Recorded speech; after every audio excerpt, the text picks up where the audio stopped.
जैसे अन्न खाते हैं वैसे ही संस्कार होते हैं। नमस्कार, आप देख रहे हैं देशवा न्यूज और मैं हूं आपके साथ वैष्णवी। ये शब्द जो है तेजस्वी यादव के लिए इस्तेमाल किए गए हैं। दरअसल नेता प्रतिपक्ष तेजस्वी यादव ने प्रधानमंत्री मोदी और मुख्यमंत्री नीतीश कुमार को लेकर के विवादित बयान दे दिया। उन्होंने ऐसा कुछ कह दिया है जिसके बाद जो है वो सियासत गर्मा गई है। बयानबाजी जो है शुरू हो चुकी है और लगातार जितने भी एनडीए के घटक दल के नेता है, प्रवक्ता है, वो तेजस्वी यादव को घेरते हुए नजर आ रहे हैं। दरअसल तेजस्वी ने ऐसा कुछ कह ही दिया है जिसके बाद जो है बयानबाजी शुरू हो चुकी है। दरअसल प्रधानमंत्री मोदी जो है वो बिहार पहुंचते हैं, सिवान आते हैं और वहां पर उन्होंने 35 मिनट का भाषण दिया। इस भाषण में उन्होंने आरजेडी और कांग्रेस दोनों पर जमकर निशाना साधा है और निशाना साधने के बाद जो है अब आरजेडी और कांग्रेस दोनों की तरफ से प्रतिक्रिया भी सामने आने लगी। अब ऐसे में तेजस्वी एक प्रेस वार्ता करते, उस प्रेस वार्ता में उन्होंने बड़ा बयान दे दिया और साफ कह दिया कि प्रधानमंत्री मोदी जितनी भी रैली करते हैं उसमें 100 करोड़ रुपए खर्च होते हैं और बिहार के लोगों के पैसे खर्च होते हैं जब भी वो बिहार आते हैं तो। और ऐसे में बिहार के लोगों के पॉकेट से पैसे जाते हैं। और इसको बोलते बोलते उन्होंने ये भी कह दिया कि देश को अब पॉकेट मार प्रधानमंत्री नहीं चाहिए, अचेत मुख्यमंत्री बिहार को नहीं चाहिए। अब ये बयान जैसे ही तेजस्वी की तरफ से सामने आता है, सियासत गर्मा जाती है और एनडीए के घटक दल के जितने भी प्रवक्ता हैं, जितने भी नेता हैं, वो अब सीधे तौर पर तेजस्वी यादव पर हमलावर नजर आते हैं और तेजस्वी को लेकर के अब उनकी प्रतिक्रिया सामने आई है। अब आपको बताते हैं कि जदयू के मुख्य प्रवक्ता नीरज कुमार और प्रवक्ता अभिषेक झा ने क्या कुछ कहा है।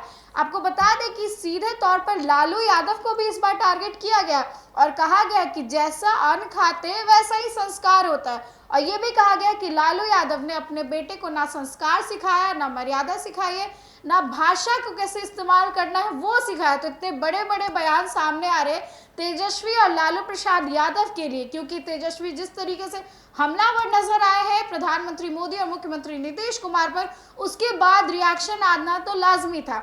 वही चिराग पासवान की बात करें तो चिराग भी इस बयान के बाद बौखला चुके हैं। प्रधानमंत्री मोदी के हनुमान कहे जाते हैं चिराग पासवान, और ऐसे में जब अपने पीएम के लिए ऐसे शब्द को सुनते हैं तो चिराग पासवान का भी गुस्सा होना लाजमी है। चिराग ने भी कह दिया कि ये कैसे शब्दों का इस्तेमाल कर रहे हैं तेजस्वी यादव, ये कैसी भाषा का प्रयोग कर रहे हैं। आप इस बयान को सुनिए। जदयू प्रवक्ता नीरज कुमार और अभिषेक झा के दोनों ने प्रधानमंत्री मोदी के समर्थन में क्या कुछ कहा है और तेजस्वी को किस तरीके से निशाने पर लिया है।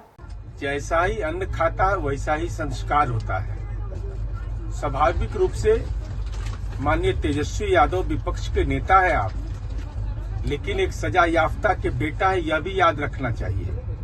आदरणीय प्रधानमंत्री जी, हमारी वैचारिक भिन्नता रहेगी लेकिन भाषाई दरिद्रता की सीमा आपने पार कर दी। राजनीति की लंपट भाषा का इस्तेमाल देश के प्रधानमंत्री के पद पर बैठे हुए व्यक्ति के लिए किया।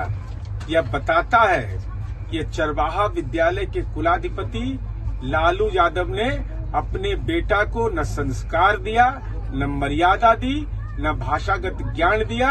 तो जनता सब देखती है और पहचानती है। बिहार के सिवान में आदरणीय प्रधानमंत्री नरेंद्र मोदी जी, आदरणीय नीतीश कुमार जी की ऐतिहासिक जनसभा के बाद बौखलाए तेजस्वी यादव जी ने प्रेस वार्ता की और सारी भाषाई मर्यादाओं को लांघ दिया। प्रधानमंत्री जी के लिए, मुख्यमंत्री जी के लिए आपत्तिजनक शब्दों का इस्तेमाल किया जो कभी भी स्वीकार्य नहीं है। तेजस्वी यादव जी ने फिर से अपने राजनीतिक संस्कारों का परिचय दिया है। वो भूल जाते हैं कि राष्ट्रीय जनता दल के लोग कैसे हैं।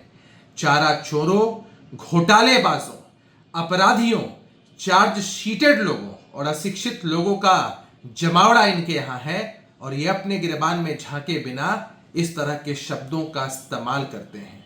तेजस्वी यादव जी की ऐसी शब्दावली ये दर्शाने के लिए काफी है कि इनको मालूम है कि इनकी हार सामने है और अपने फ्रस्ट्रेशन में वो ऐसे शब्दों का इस्तेमाल कर रहे हैं। बिहार के लोग प्रधानमंत्री जी के ऐसे अपमान के लिए किसी भी कीमत पर तेजस्वी जी को माफ नहीं करेंगे और राजनीतिक रूप से अचेत अवस्था में इनकी पार्टी और इनको भेज दें। तो आपने सुना कि तेजस्वी जिस तरीके से अपनी बात कहते हुए नजर आए, प्रधानमंत्री मोदी को टारगेट करते हुए नजर आए। अब ऐसे में जदयू के जितने भी नेता हैं, भाजपा के नेता हैं जितने भी, वो सब अपनी प्रतिक्रिया दे रहे हैं और तेजस्वी को सीधे तौर पर जता रहे हैं कि वो ऐसी भाषा का प्रयोग प्रधानमंत्री पद पर बैठे हुए इंसान के लिए ना करे, अपनी भाषा की मर्यादा को ना लांघे और तेजस्वी को अपनी बात रखनी है तो मर्यादा में ही रखे। इस खबर को लेकर के आपकी जो भी राय है कमेंट सेक्शन में जरूर शेयर करें। इस खबर में बस इतना ही। आगे की अपडेट्स के लिए देखते रहें देशवा न्यूज।